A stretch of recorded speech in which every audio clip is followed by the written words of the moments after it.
Brett, thank you for doing this. Thanks for having me. I'm glad we got it on the calendar. It's a good time to do it. You guys recently announced a new round. Congratulations. Thank you. I appreciate it. It's a nice milestone on the journey, a good testament to what you guys have built to date and where you're headed over time. Yeah, it's a milestone, but I think that's the way to put it.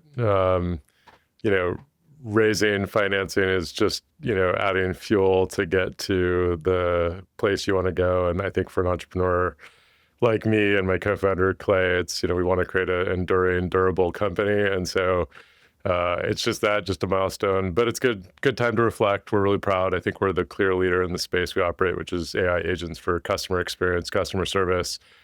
But I always talk about how similar this AI wave is to the original internet wave, and Alta Vista was first, and Google's the one who writes the history book. So we need multiple years of sustained, impeccable execution, basically, from here, and then I'll be happy. But I'm excited for the milestone. There's the Norm Macdonald joke that like the good guys always won in history, just because it's like you get to define the terms of success in that way. I guess, what do you think to that end, when you're making that comparison to internet versus AI, like where do you think the parallels exist, and what do you think breaks down as you kind of think about comparing the two? One thing that I think is quite similar is there were some very obvious bets on the internet, like search and e-commerce being two of the most prominent, and payments. You don't need to be that savvy about the internet to think, wow, it might be useful. People could buy things, digitally. And the question was, who will own that market?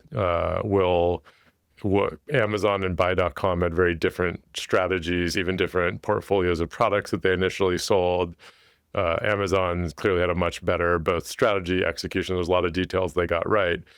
Look at the search market. I mentioned Alta Vista and Google, but one of the more impressive technical companies that we competed against was Inktomi.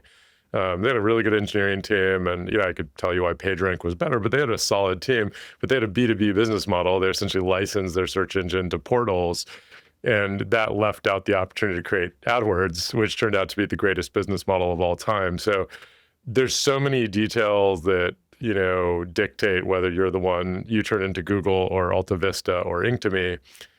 But going back to your question, what's interesting about the AI market is there are a few areas that are obviously going to be impacted by AI: software engineering, customer service, content marketing, visual effects industry. There's probably others, different TAM, the legal industry. And as a consequence, it's not like I got this great idea. Hey, if I told you, oh my gosh, AI for customer service, it's not, the concept is obvious. The question is, do you have the right product? Do you have the right go-to-market model? That's why I mentioned the Inktomi Google thing. Are you B2B? Are you B2C? What is the packaging? What is the form factor that will become dominant?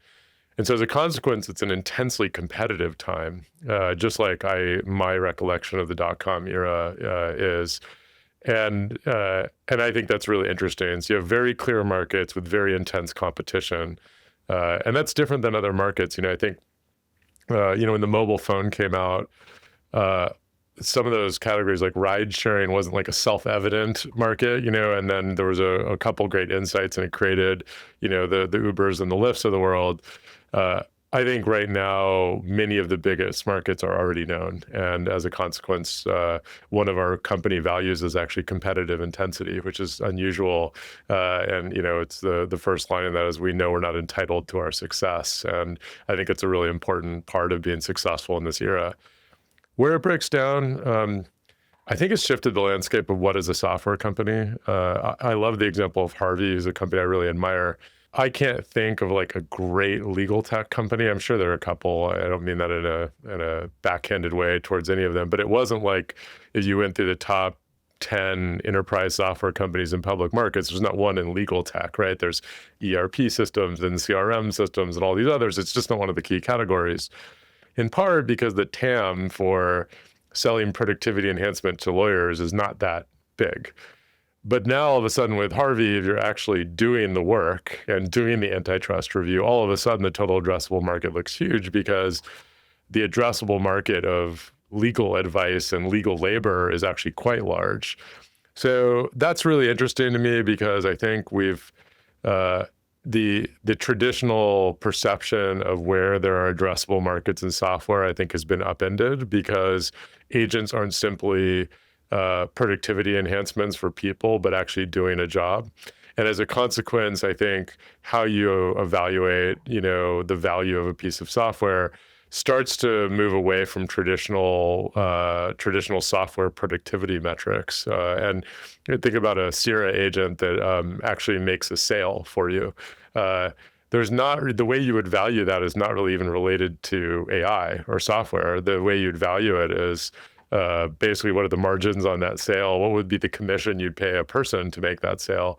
And so as a consequence, I think it really has dramatically shifted the traditional view of how to value software. Just as either a venture capitalist or an economist, it's really changed the markets. And I think I'm excited for that. I think it's going to be a really positive thing for our industry. The other great thing is I can dub over you saying Harvey and Slice and Legora for the totality of that. And so we don't have to give any plugs to, to Harvey throughout this. I apologize. Yeah, no. It's a great market. No, it's a great example too, though. I'm curious, one of the things that I've thought about with your example, and I'd be curious what you think of this, is to some extent, the outcome-based pricing in general is so demonstrable ROI. And it's very clear what people are willing to pay for it in some ways. And also, you're somewhat beholden to alternatives in some ways. And so I think about what value I get from Zoom. And if Zoom was the only thing that existed in the world, I don't know, we could probably get Redpoint to pay $10 million for it or something, right? Just because it's that impactful to our day to day. But they don't get to charge that because there's Teams and there's Google Meet and there's other stuff like that. And so I guess as you think about outcome-based pricing for your business or for Harvey and Legora, doing work in that way, is there any framework or how do you think price pressure plays out in some ways when there are these alternatives that can exist? Do you think that it ends up eroding some of the, the ROI pricing that you can get in the early days? I have a slightly different way of thinking about it, but I'll try to answer your question directly too. You can reject my question. No, that's really obnoxious. Yeah, That's a different question. I think part of the reason that there's price compression for tools like Zoom or Slack and Teams is in part because the value you get from a sort of horizontal productivity tool is very hard to measure. If you just think about running a 120,000 person company that's a global company, you're paying per seat for something like a Zoom or a Slack or something. It's sort of funny because you're paying the same value per seat for the most sophisticated research and development engineer and the new grad in your pick the least strategic department of whatever that company does. And as a consequence, I think when you're thinking of horizontal software, whether it's productivity software or communication software, you end up with pricing that is somewhat commoditized. And there are some rare exceptions, where companies are able to charge a premium. In contrast, though, if you look at the enterprise software market that are oriented towards departments, say ServiceNow for ITSM or Salesforce for CRM or SAP for ERP systems, the value that those companies derive per seat, for their application is traditionally much larger, usually more than an order of magnitude of software like Zoom, even though many fewer people use it, but it's closer to a bit business value. You know the value of balancing your company's ledger and auditing your financials before an earnings call. You know the value of a sale. And as a consequence, the business value you're selling is more measurable. It's closer to that business value. The analogy I would give for outcomes-based is we're going from impression ads to CPC ads. And one way of looking at outcomes-based pricing that I don't agree with is you're sort of leaving money on the table. That would be like making a modern, cost per click ads auction, saying you're leaving impressions on the table. And that's not the way anyone thinks of it anymore, just because history's played out and the value has accrued towards CPCs and cost per conversion now for modern ad networks. I think in the sort of digital economy, the closest you can get to a measurable, accountable outcome, the more value will accrue to your platform. And so going back to your question, will competition cause price compression? Probably.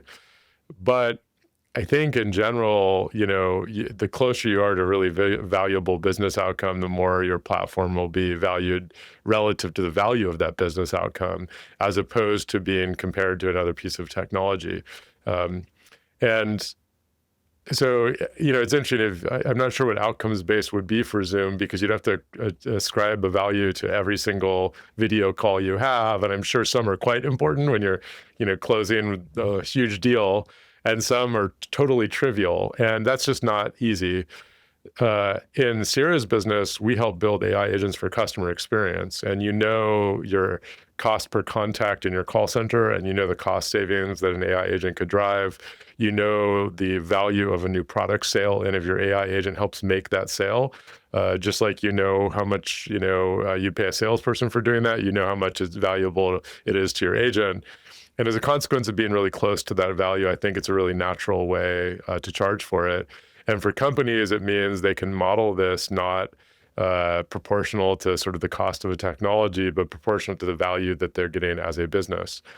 The thing I think will happen, which is a mix of competition and technology adoption, is a lot of AI agents now are being compared to their human counterparts, whether it's labor costs or effectiveness, in a market like software engineering or customer service, an area that, perhaps conventional wisdom is AI agents will come to be dominant parts of this industry. You have to imagine that in 10 years, you'll start comparing agents to other agents, and that'll lead to a whole sorts of differences. The cost won't be comparing to labor costs, you'll be comparing it to inference costs, but the effectiveness will presumably be different. And I think the thing people often missed are second order effects. So just going back to Sierra's business, I think a lot of people think about AI agents for customer experience and they think call center automation. And that's true. And, if a phone call costs $20 today and it costs 20 cents with AI, wow, that's a great opportunity to recoup operating expense savings. But imagine you run a big telecommunications company and your entire business is based on lifetime value. And you have some subscribers who are on a higher tier plan for 10 years, or some subscribers on a lower tier plan for 1 year. Your business is really a function of customer acquisition costs and attrition. And now all of a sudden, your $20 phone call went to 20 cents. Are you just going to recoup those costs? Or you just think, how many more conversations can I have with my subscribers and actually increase the size of the plan they're on, reduce the likelihood that, they see an ad on television and switch to another, mobile phone provider. And all of a sudden you realize, wow, that's a lot more important than the operating expense savings I might have gotten from reducing my BPO costs. And I think it will actually change the market. And so in some ways you could say, will the first or second order effects be price compression? I actually think it will be much more dramatic than that, which is actually what you do with customer engagement will just shift entirely, and you'll stop thinking of it as a cost center. When the price of a phone call starts to approach the price of a page view, you're going to do a lot more of them. And as a consequence, I think it's just going to really upend the markets. And in particular, I think the way you'll value it is very hard to predict right now. But I think it will go closer towards business outcomes than the cost of the technology. I guess wrapped in that, and I don't mean to ask you to speculate about other businesses because you have a great one that you're running here today, but there is this analogy that I've sort of flipped back and forth in my mind a little bit, which is internet versus mobile, of what is AI as an opportunity set. Does the outcome set look more like the internet in that the value captured by big independent standalone companies is larger than that of existing businesses that have leveraged the technology in some way, shape, or form? Versus mobile, I think we could probably both agree that the biggest beneficiaries of mobile were probably Google with Android, Apple with the App Store, Facebook. Probably most of the value that was created was probably in some type of incumbents in some way. And I guess as you think about where there might be net new opportunities or where vectors of value are going to be created, do you think that... Do you think the same about the internet, that most of the value accrued to Amazon and Google? As opposed to...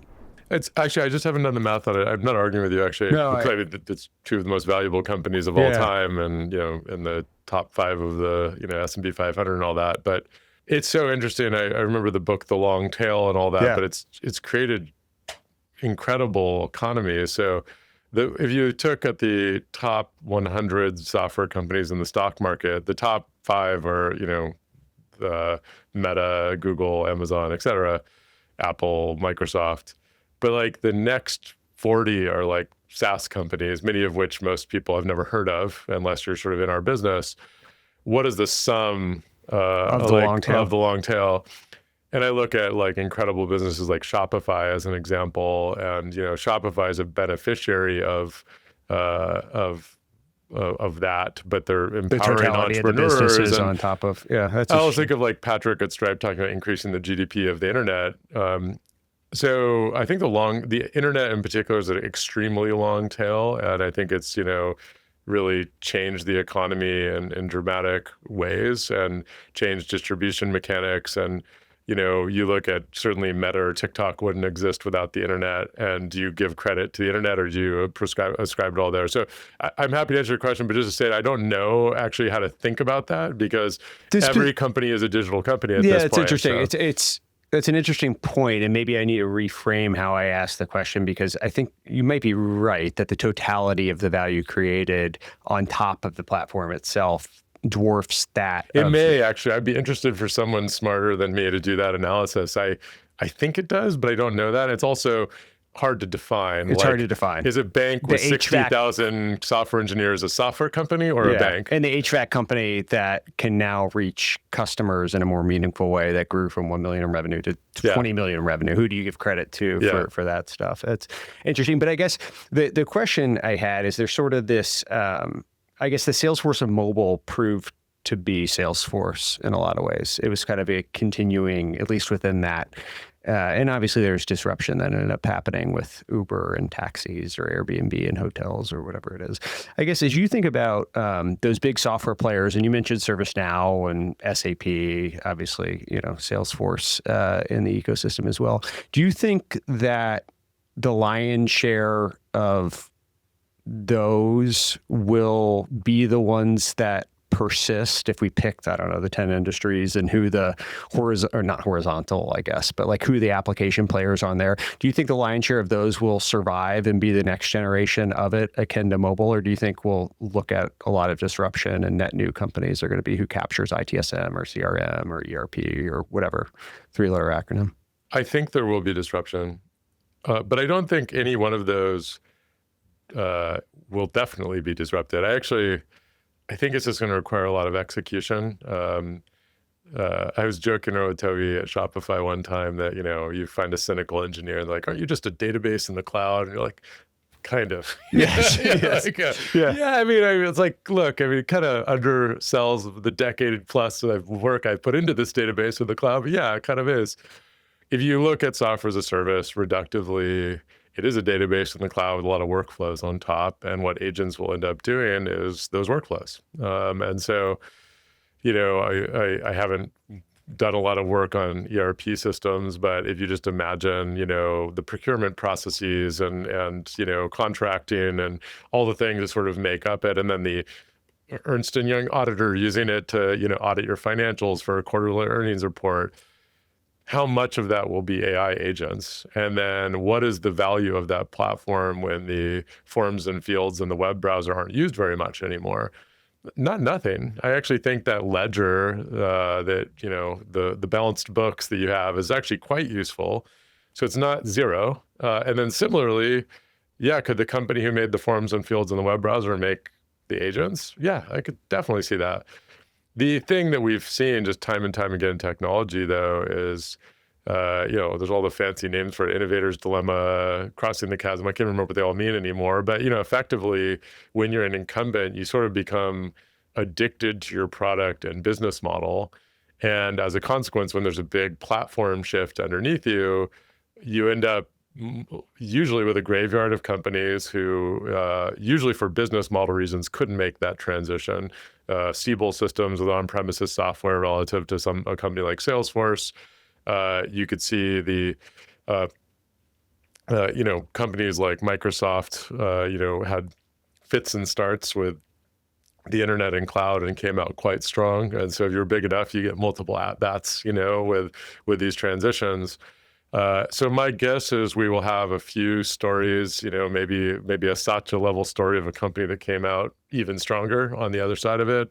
And we'll have some stories like Siebel Systems, of companies that saw the slow motion car wreck in front of them and couldn't turn the wheel fast enough just because of the natural gravitational forces that keep large companies from innovating. The thing that I feel really grateful to have briefly been, a public company CEO, because you really feel those gravitational forces. It's investors say they're long term, and every single quarter you go out and you get a report card, on your business. And I have so much admiration for people like Shantanu at Adobe, who went through that transition from perpetual license software to ratable revenue.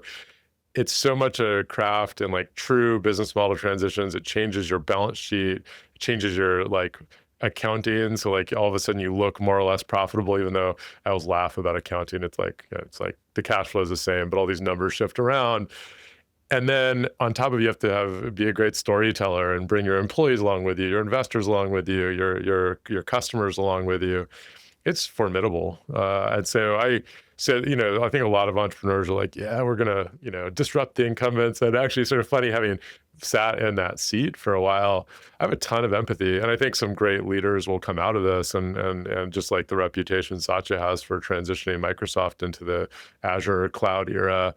But it is absolutely not a foregone conclusion. And in fact, I think, for most of these incumbents, the default will be that they will be disrupted if they don't embrace, where software is going. You've talked about this in the past, and you kind of alluded to it there, but the business model elements of it seem far harder with all those constituencies. You talked about shareholders and employees and customers and just managing expectations and taking people through all the accounting idiosyncrasies. It seems like that in your mind is even more challenging than the technological elements? Without question, in my mind.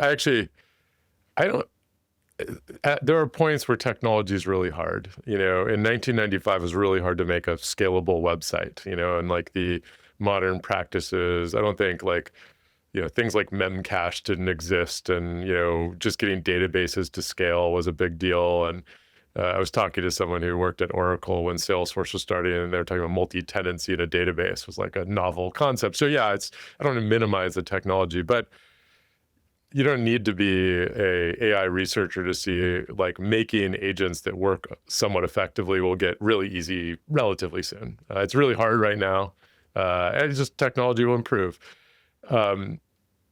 So how you actually build a product that's useful for a stakeholder is one thing, but then what is the business model?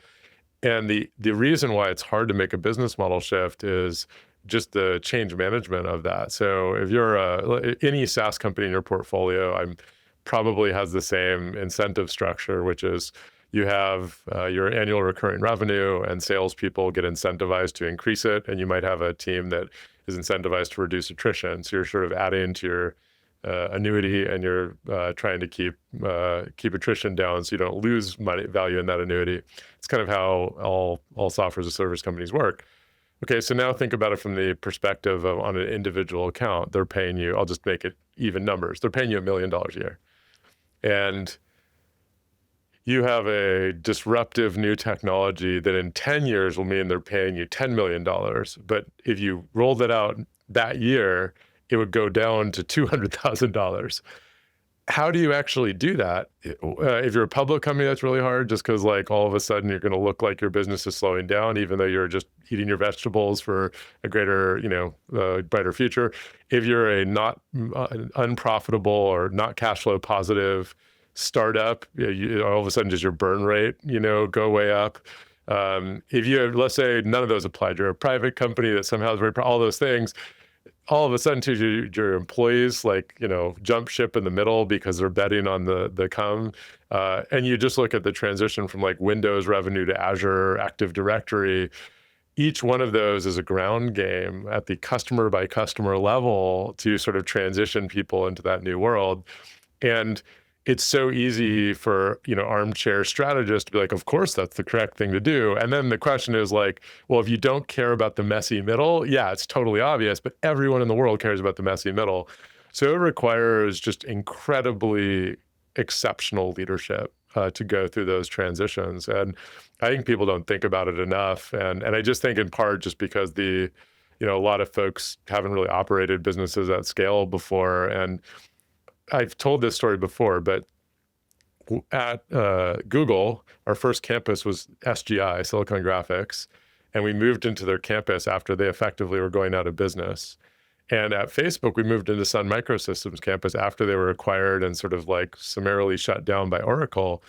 And like both of those companies in my relatively short career were successful companies and built campuses. And in my relatively short career at the time, had gone out of business and were, selling their campus for parts. It was just because their technology and business model was once great and they didn't transition to the next one. And that is the default for companies in our industry. And there's just a very small handful of companies that have been able to move to multiple products, change business models, but you can list them on like maybe two hands. And I think it's very important as entrepreneurs we keep that in mind, because if your ambition is to create a company that outlives you, which is certainly my ambition, you have to create a culture that's not like a one-trick pony. I've heard you talk about like the three different segments of maybe the AI ecosystem today being foundation models, tools, and then applied AI. One of the questions that I think we have come up, and I'm not just asking diligence questions that are somewhat unanswerable, but I think you sit in at a unique lens, is where the foundation models pushing up into different applications, where that's going to be true and where it might be harder to go do. And you look at something like Claude Code, which is kind of sat in between being the foundation model and the actual application itself. I guess where you sit, you have an interesting purview of both. You have a board seat with OpenAI, and then you also have a company. Is there any way that you think about that and like where companies can exist as applied AI systems on top of foundation models versus where foundation models are going to capture value? I'll give sort of one framework that I think about the technology evolution, which is in the early days of a new technology, whether it's the smartphone or the web browser, in the early days of the technology adoption cycle, a lot of the value in is making it just work. Like it's hard to make a website or a database that scales to consumer scale on a website. That was true in 1995. It was true in 1998. In 2025, it's absolutely trivial to make a website. It's absolutely trivial to make a scalable database. You could go on Vercel or whatever and do it in an afternoon. So if you're in the early days of these technology cycles, often startups and incumbents will be selling the vision of what that new platform is, and it works. And that's the value proposition. If that continues to be your value proposition from 1998 through 2025, you're not going to exist as a company because it becomes a commodity, because essentially the platform matures. And so the entire ecosystem around it matures.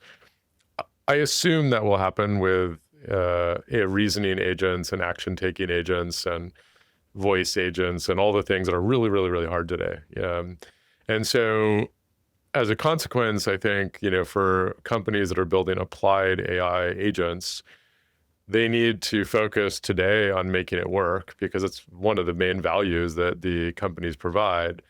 But they need to, as you think about, building a product, which is like, what is our value on top of that?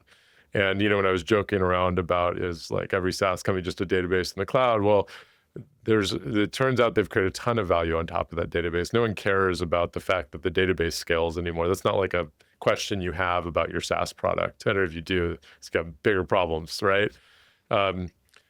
And I think what's going on now is I think people are not in a irrational way, sort of just literally translating the technology to a domain.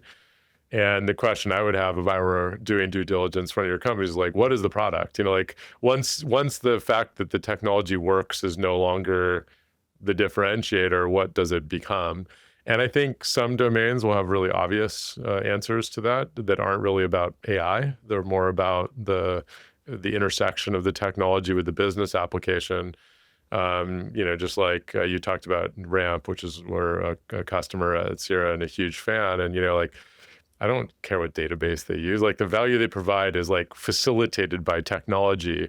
What I care about is I can bring a corporate credit card for every employee of Sierra, and it's great. And so I think that's the transition that will happen here. And as you're sort of thinking about, where will a foundation model company move into it, if the history doesn't repeat itself, but it rhymes sense, where have infrastructure as a service companies, obviated the need for a software as a service application on top? Very similar because, and I'd say there's a few rules of thumb there.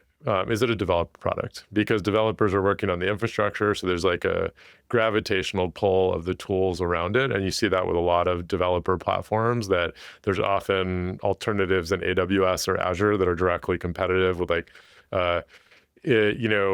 they're similarly usually open source competitors as well. Number two, when I mentioned the tools space and my personal framework, those are pretty, I think, at risk, of having some of the foundation model companies move into it because like data labeling or, things like that. Maybe not, maybe so, but if you're actually trying to be a great customer of one of these foundation model providers, it's an adjacency. And so that's a natural expansion. The closer you get to, a vertical business that's really an application, it could happen. To date, there hasn't really been a company that has sold both horizontal infrastructure and vertical applications that succeeded. And I don't think it's just technology. I don't, no offense to any of the SaaS companies I mentioned, but it's not like the great engineering teams that, Amazon or Azure couldn't build those. I'm sure they could, but it's very different. You have a different product management culture. You're selling to different buyers. You have a different business model. And as a consequence, the sum of the 1,000 reasons why, selling a solution is different than selling a piece of infrastructure sort of create two different companies effectively. And there can't be one company that does everything. There's just different cultures produce different products and platforms. And I don't personally see that changing in the age of AI. You implicitly touched on something that we've seen a lot of, and I've talked to people, your former coworker Mark Benioff, about this as well. But it's interesting where we've seen this culture of, I guess the nomenclature is forward deployed engineering pop up more and more, which is Palantirism that I think doesn't mean what it meant at Palantir, at least how people use it today. I guess I'm curious just to get your perspective on that, because I think it probably ties into the point on you're really selling the ability to stitch these things together initially. And there's probably some element of human service around that today, but maybe not forever. And I'm curious your perspective. Yeah, I'll give my broad take on why I think it's trendy right now, and then I'll talk about Sierra specifically. I think the change management of adopting AI is fairly formidable. If you have an agent that takes action against 20 or 30 systems, there's both the systems integrations complexity of that, but there's also, just the change management of who was doing that before, how do you put guardrails around it, all these other things. And over time, I think all of this will, and much of it is sort of productized today. But in the meantime, one of the main ways an AI project fails is like adoption or deployment. And so I think a lot of companies, younger AI companies in particular, found there's a strong correlation between being more hands-on or high touch and driving outcomes for customers, which solves some of that adoption gap. Sierra, we have a model that's quite flexible. So we have a no-code product for, I'll say, customer experience teams, like operations teams. So you can build an agent without knowing any technology. We have a platform as a service for building agents called our Agent SDK that engineering teams like Ramp use to build AI functionality. And then we have an optional agent development team that can help handhold you through that process. And it's really there so that we can, show up not just with a product, but actually show up and make you successful with it. And it is, it's definitely, as you said, not really the Palantir model per se. It's just our way of saying we're going to accommodate the way you want to use this technology. Maybe it's your operations team, maybe it's your engineering team.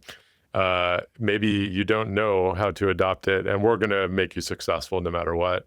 One of the things I was really proud of when we announced our financing today is over half of our customers have over $1 billion in revenue, and over 20% have over 10 billion in revenue, which is unusual for a company of our age. And I think it's because we're approaching companies in many of the most regulated industries that have a ton of constraints. And we'll have conversations about, are AI-based guardrails enough? Do you need deterministic guardrails?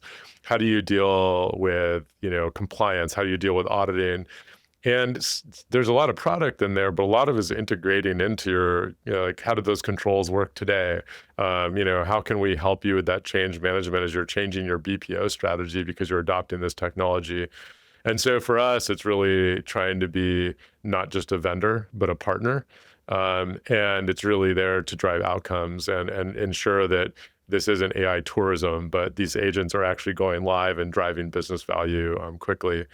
I don't know where it will go as an industry. I think, I don't know the Palantir folks really well. We have a few of their alumni in the team though, but I think it's great for them for starting a trend. I was interested. We moved into the old HP building once at Facebook, and they were famous for creating the first open office floor plan. I think they had cubes, so it was not quite as open office. And, what Marissa did at Google with the associate product manager program has been replicated. I think, credit to Alex and Palantir team for whether or not it's exactly the same role. I love the kind of exploration of these different delivery and organizational models in Silicon Valley. And I think we'll benefit from it. I think we'll learn a lot from it. No company wants to be a professional services firm. So there's a caricature of what that becomes that is not great. But I like the accountability that it implies. Yeah, and it allows meeting customers where they are in their journey, which I'm sure is particularly important as you sell to larger organizations. In some ways, they're just going to have different constituencies that are more mature, more willing to dive headfirst versus want more scaffolding or guardrails around it. It's an interesting thing because we were early investors in Snowflake, and one of the things I think they did best was dogmatically picking where the future was headed and just being a purist about, no, we're the cloud, we're working in the cloud, this is what we're going to do. No, we're not going to do on-prem for you, all of that. And projecting the customers that didn't want to meet them on the path of inevitability that they saw coming. And it's interesting where you want to bring these customers along and meet in the journey, which I think is super important at this moment in time. And we've seen it across different industries as well. But I guess every market is going to be a little bit different and every company is going to execute in a different way. So. Well, there's a few kind of meta points that I think are really interesting to think about, which is another number I wish I had, but in the enterprise software market, what percentage annually is spent on software licensing versus implementation? I think it's 3x implementation or something. I think that's probably right. But. And some of it is just bad decision making, too much customization. And I talked to a lot of very sophisticated CIOs who are aware of that, and you kind of want more out of the box, so your total cost of ownership is lower. But it's interesting too, because you have software engineering agents now, which will presumably reduce the marginal cost of implementation. You have an entire ecosystem of companies built around, some are very high-end consulting, some are more, rote implementation, and there's sort of a spectrum of systems integrators there. And then you have software companies now with this sort of forward deployed motion, but you combine that all with AI agents as well, and does the cost of implementation go down? I think probably, and then who the people who do it might shift a little bit. It's not totally obvious how that will play out. But then on top of that, you combine that with outcomes-based pricing, and the elephant in the room with outcomes-based pricing is if it doesn't get implemented well, you don't get paid. So you have to have a more accountable, model to facilitate that business model. I think all of that, we have a really great set of partners in the systems integrator community, but I think it's a conversation with them and us just of moving towards more accountability. And I think, and I'm hopeful for companies around the world, the cost of actually deploying this technology should go down a lot. And it's something we try to manufacture that just because I think it's really important that companies don't have huge upfront costs to find value in AI.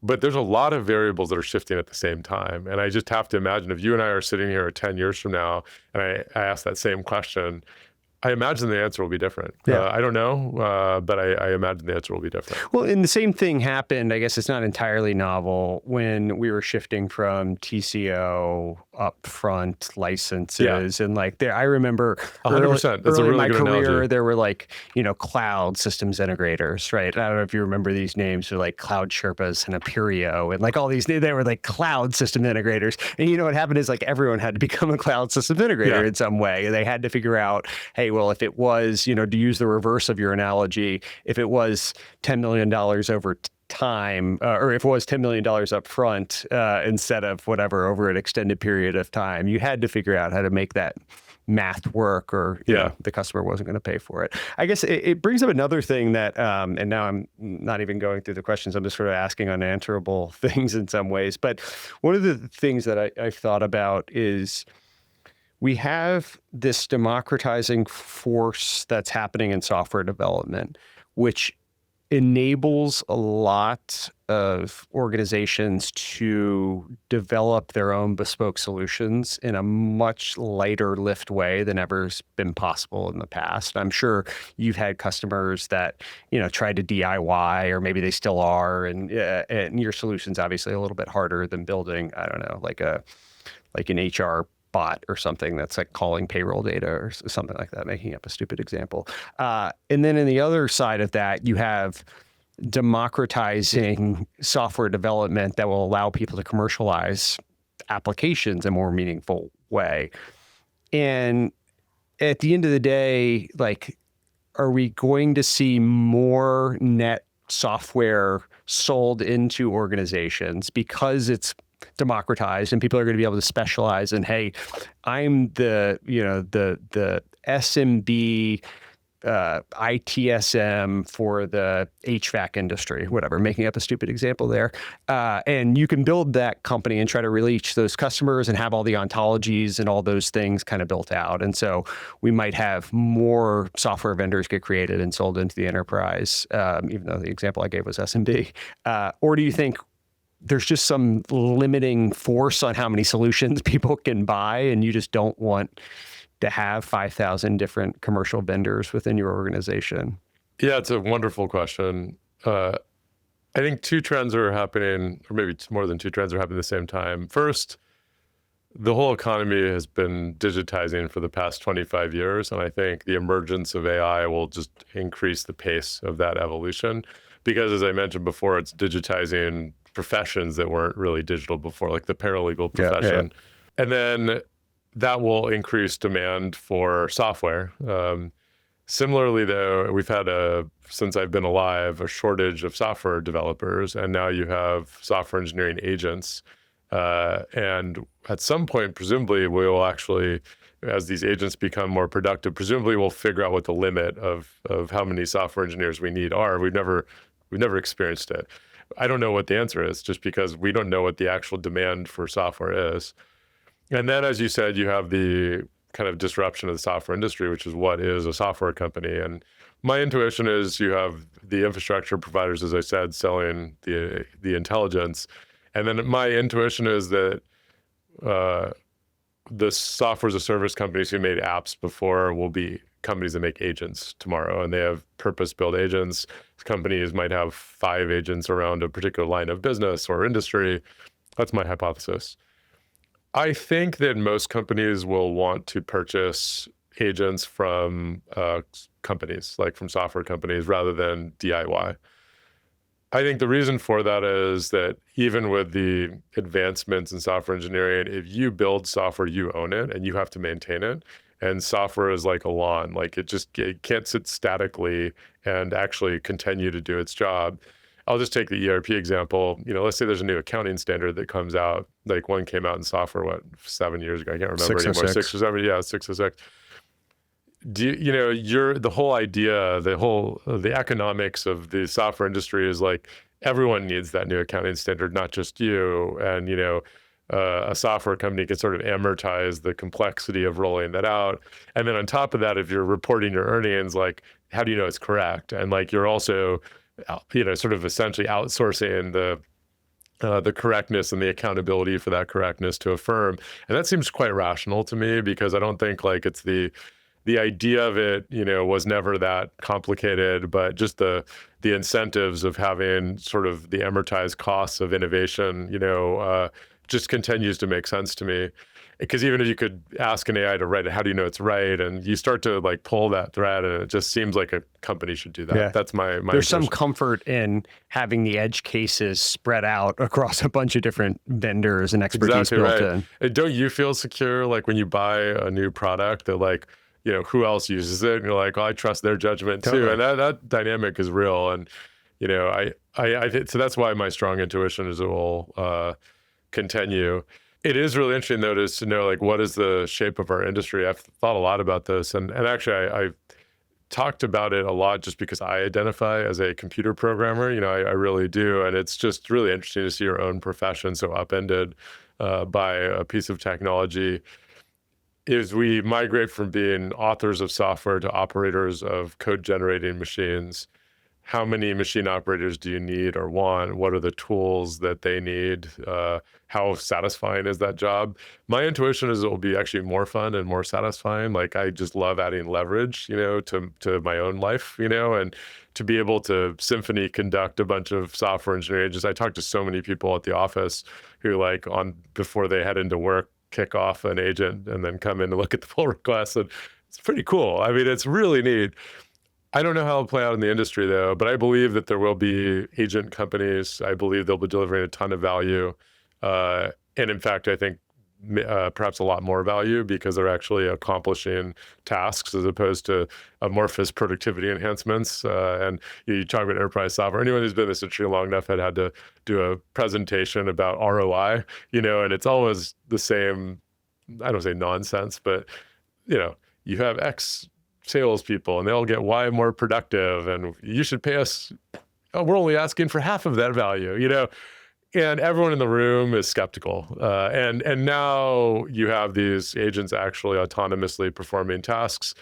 I think it's both extremely valuable, and I think it's extremely valuable as a company. Yeah, it's interesting, that orchestrating thing. Like the answer that I think I would probably land on, which has gotten people in trouble when they've sort of said out loud, is like it might be far more fun to fewer people. There just might be less people inherently orchestrating the multi-agents in some way. Maybe. But we don't know. We don't know. Maybe. But, we don't know how much demand there is for software. That's right. We've never satisfied it. Yes. So I don't know.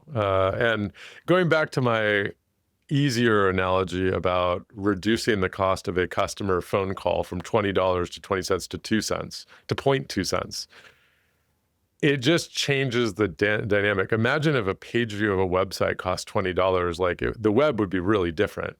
You wouldn't have blogs. It would just be a very different world.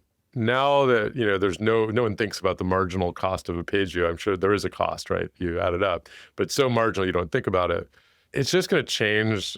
There's the second and third order effects are huge. And so, as you think about scaling up a software company, you want to grow, right? And so the only reason you'd have fewer people is if it didn't contribute to your growth. And it's not obvious to me that just less is always better.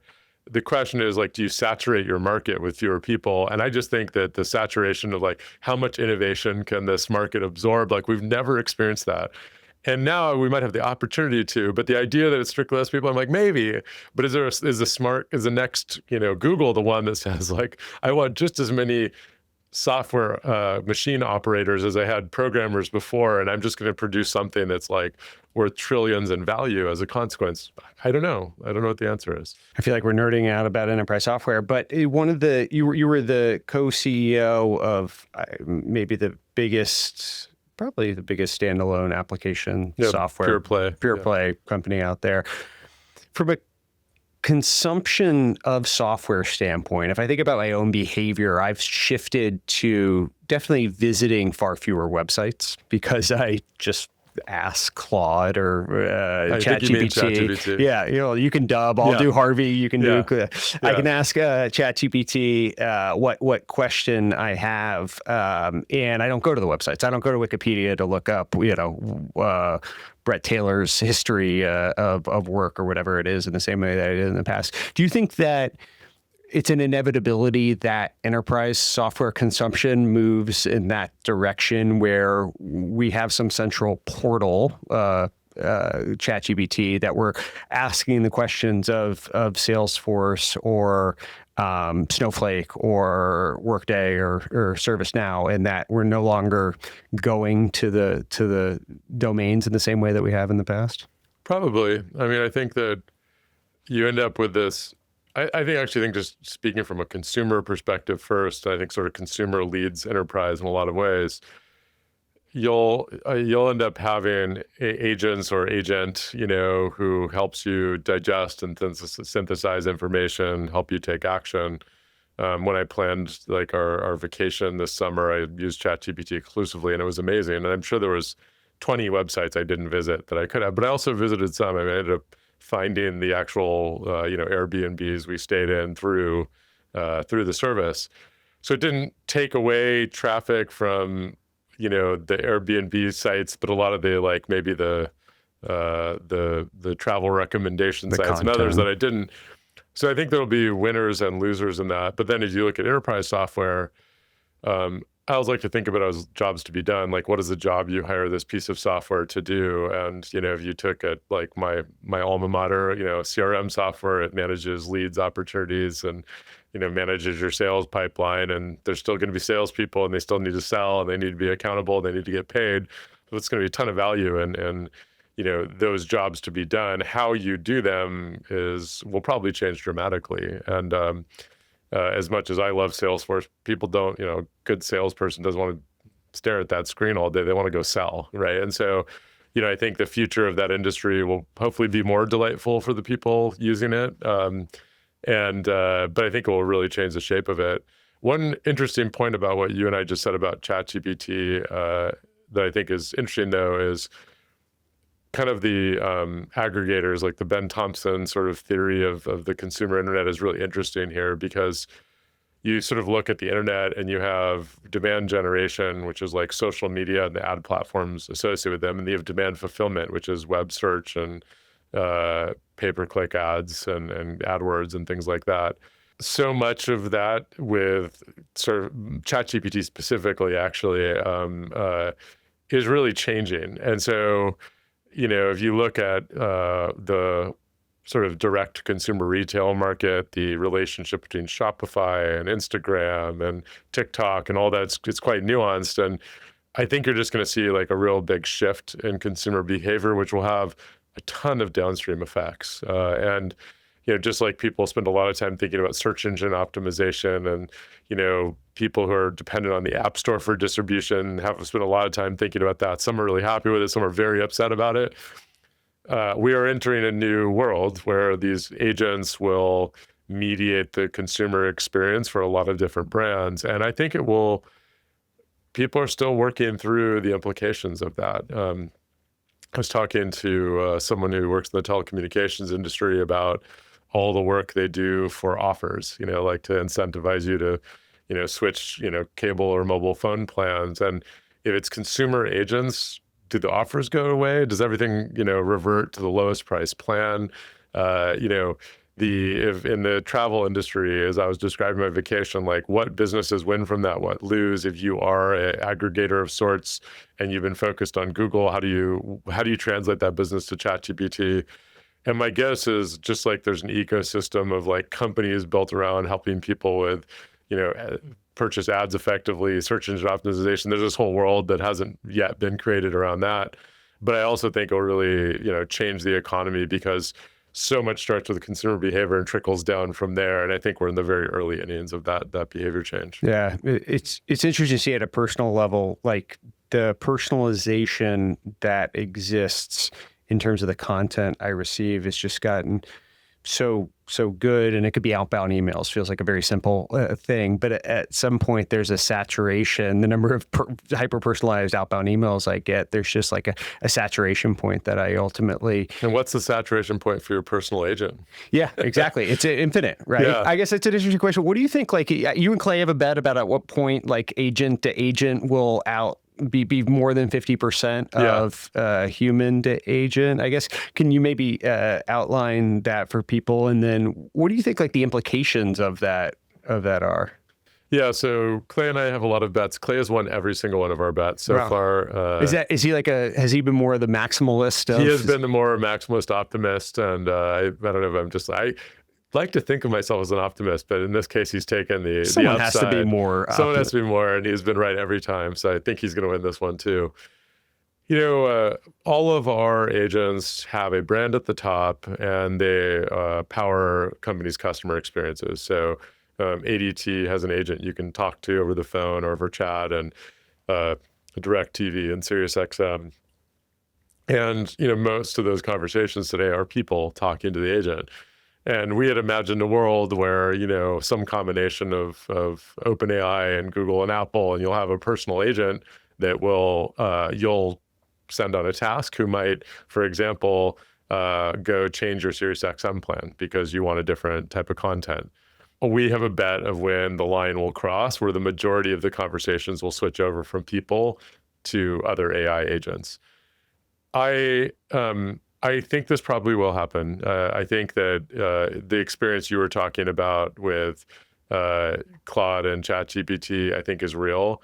And I think, it feels like Maslow's hierarchy of needs of those experiences are first, think, second, go out on the internet and do research on my behalf. And then after that, take action on my behalf.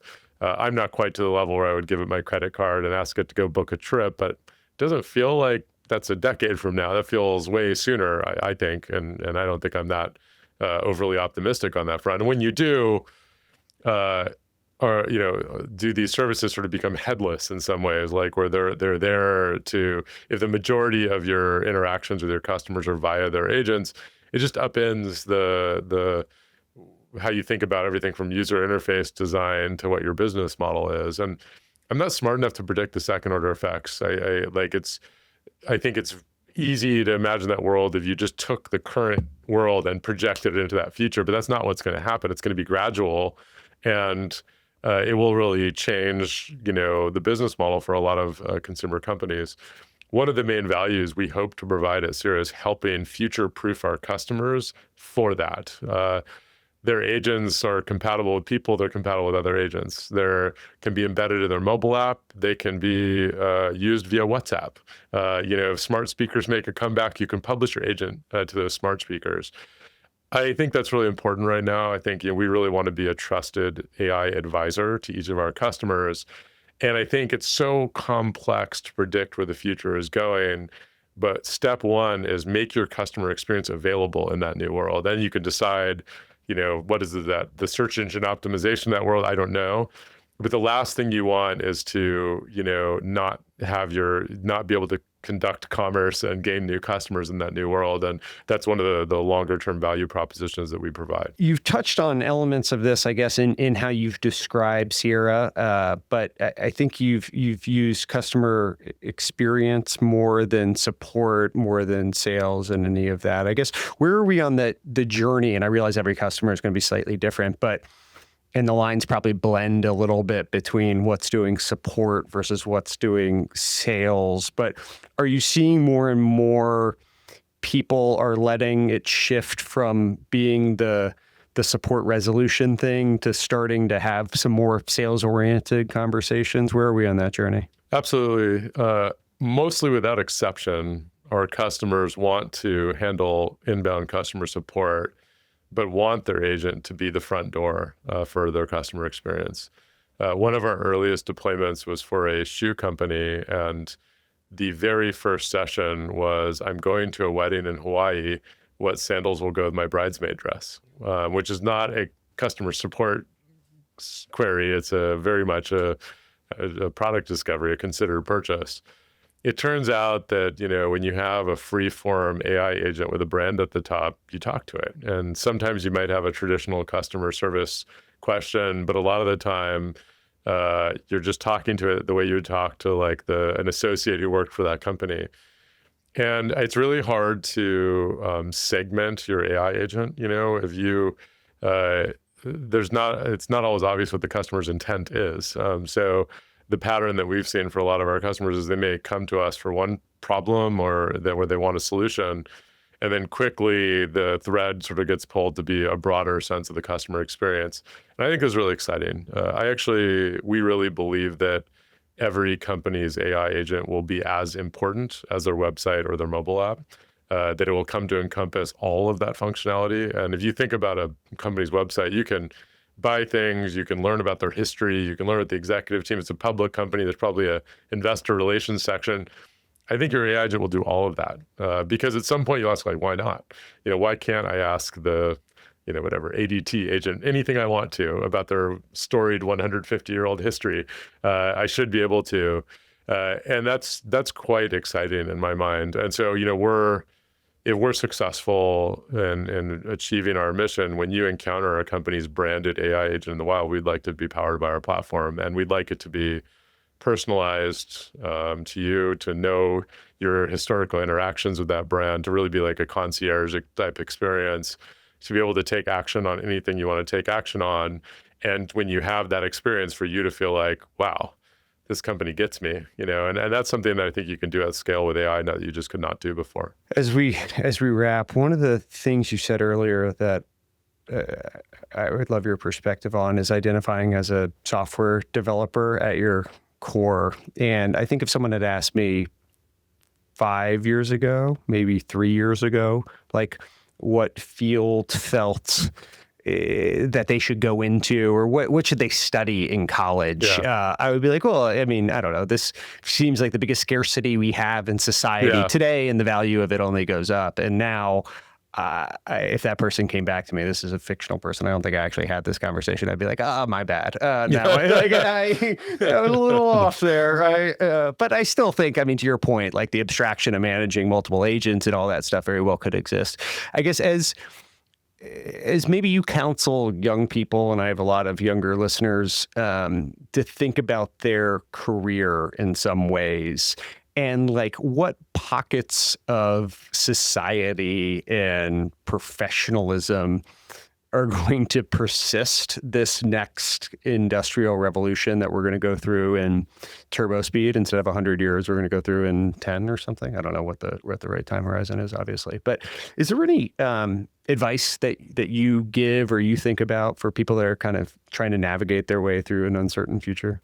It's probably the number one question I get from people outside of our industry, just because it's so hard to know what jobs will sort of endure. First, I'll say I think lots of jobs will endure. We create an economy around the technology we produce, not the other way around. And so we've gone through the agrarian revolution, the industrial revolution, we've gone through globalization, and it really shifted our economy a lot. All of those, if you just look at the percentage of people who are farmers or worked in factories who now are sort of a services economy. So the idea that the jobs are all going away, that doesn't make any sense. We find new things. Yeah, we'll do new things. Can you imagine going back to a farmer, that worked every day, 15 hours a day to produce food? And it's like, no, this podcasting thing, actually, 100%. Tell us in 100 years. And by the way, no one thinks about acquiring food anymore. That's just and just turning on a light switch. It's just like mind-blowing. So that I am not personally worried about. But that's at a societal level, that's not a societal an individual. Individual level. I mean, I just think that your jobs will probably change less frequently, like vocations. Like the way we do things, I think will change dramatically. I think it's really important to understand like the value your department provides. I've used the analogy before of accounting before and after Microsoft Excel. Your job wasn't to add up numbers. You did that with your HP calculator and actual physical spreadsheets before. And then when Microsoft Excel came out, the arithmetic of accounting became a commodity. And, you end up with higher leverage things like pivot tables and fewer people doing more things. That's what I think about investment banking. Like bankers in the 80s worked 100 hours a week and bankers today work 100 hours a week. Exactly. But they're doing a lot more and their models are more sophisticated. Very different things. It's very different things. So what I like to think about, and I, if you were that accountant before and after Excel, are you the one who learned pivot tables first and taught your colleagues at work, and your boss said, wow, that person's like a go-getter? They learned this amazing new thing that made them a lot more productive. And if you're a software engineer, that means, are you using, Codex and Claude Code on the weekends and like leaning into the tools? That would be the advice I would give, which is, this is for the people who adopt it. They'll be 10 or 100x more productive than their peers. And if you lean into using the tools, and they'll change a lot, like the difference between Cursor 1 year ago and Codex and Claude Code today is stark, right? So we're talking on a monthly basis, these tools are changing. And if you do, I think you can create a career around them. And I'm not sure what it will be. It might be something that's obvious in your career. It might be something that's counterintuitive. But I think that it's for younger people in particular, like this is a new superpower, a super intelligence that you have access to. Make it a part of your daily life and be the one who pulls it into your profession and into your career. And then whatever happens to your profession, you're going to be on the bleeding edge of it. Are you the first company to put up a website? Are you the first accountant to use Excel? Are you the first software engineer who's got coding agents working for yourself, and producing your outcome? And if you're in that position, I think that you're in a really, both it's a mindset and a kind of a safeguard for your career. On the what to study, I still am a big believer in computer science. I think, one of the criticisms of some computer science departments is they'd been not, too theoretical.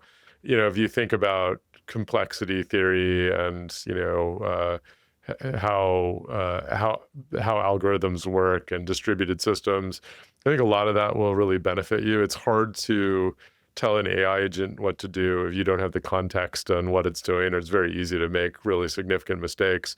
So I think it's probably more important than ever to understand the fundamentals. And the other thing, though, I just like maybe in a parting thought, I wonder, and I to some degree hope, that this will benefit generalists. I think Patrick's written a lot about this in the context of science, but the world has gone towards more specialization as just the world has become more complex. And as a consequence, someone with like a great app idea who wasn't a great programmer had to depend on a lot of different people to make it. And put another way, you could have great taste, but if you didn't actually have the tools of the craft to act on that taste, the world might not benefit from it. I always think of like Christopher Nolan at 22 or whatever. He made Memento, but he couldn't have made Interstellar. Like you just need too much money to make a movie like that. Will the next Christopher Nolan be able to act on his creative vision without societal permission? Because the cost of doing so is so much easier. You don't need to be a visual effects expert. You can just be a person with a great artistic vision. So one of the things I really hope that's a little adjacent to career advice is, generalists who understand a pretty broad range of things fairly well will be able to leverage AI and this technology to produce exceptional things. And I think that's really good for society. I think the move towards narrow specialization, most great breakthroughs in science and technology and products and art have been like the cross product and intersection of a lot of different domains of expertise. Bret, thank you for doing this. My pleasure.